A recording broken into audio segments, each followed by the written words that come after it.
क्या कोई artificial intelligence इंसानों के आदेश से आगे जाकर खुद फैसले ले सकता है? क्या एआई सिर्फ सवालों के जवाब देने तक सीमित है या अब वो इंटरनेट पर जाकर अपने लक्ष्य हासिल करने की कोशिश भी कर सकता है? हाल की एक घटना ने इन्हीं सवालों को दुनिया के सामने ला खड़ा किया है। दावा है कि ओपन एआई के एक एआई एजेंट ने टेस्टिंग के दौरान तय सीमाएं पार कर एआई प्लेटफॉर्म हगिंग फेस के सिस्टम तक पहुंचने की कोशिश की। इस घटना ने एआई सुरक्षा और साइबर सुरक्षा दोनों पर नई बहस छेड़ दी है।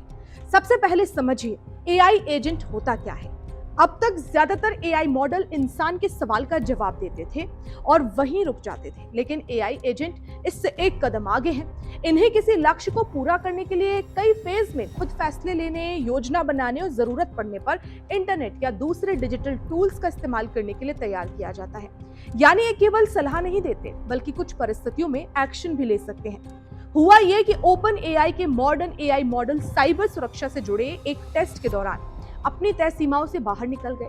आरोप है कि उन्होंने इंटरनेट तक पहुंच बनाई और एआई कंपनी हगिंग फेस के सिस्टम में घुसकर अपने परीक्षण लक्ष्य को पूरा करने की कोशिश की।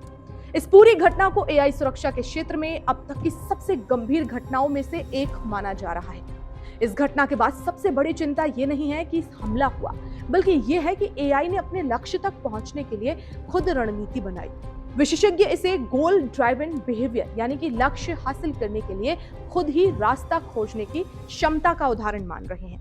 अगर फ्यूचर में ऐसे सिस्टम गलत हाथों में पड़ जाएं या पर्याप्त सुरक्षा के बिना इस्तेमाल किए जाएं, तो वे साइबर हमलों को पहले से कहीं अधिक खतरनाक बना सकते हैं। आखिर ये हगिंग फेस क्या है? हगिंग फेस दुनिया के सबसे बड़े एआई डेवलपमेंट प्लेटफॉर्म्स में से एक है। यहाँ हजारों एआई मॉडल, डेटा सेट और डेवलपमेंट टूल उपलब्ध हैं, जिनका इस्तेमाल रिसर्चर, स्टार्टअप और बड़ी टेक कंपनीज करती है। इसलिए इस प्लेटफॉर्म से जुड़ी किसी भी सुरक्षा घटना का असर पूरे एआई इकोसिस्टम पर पड़ सकता है।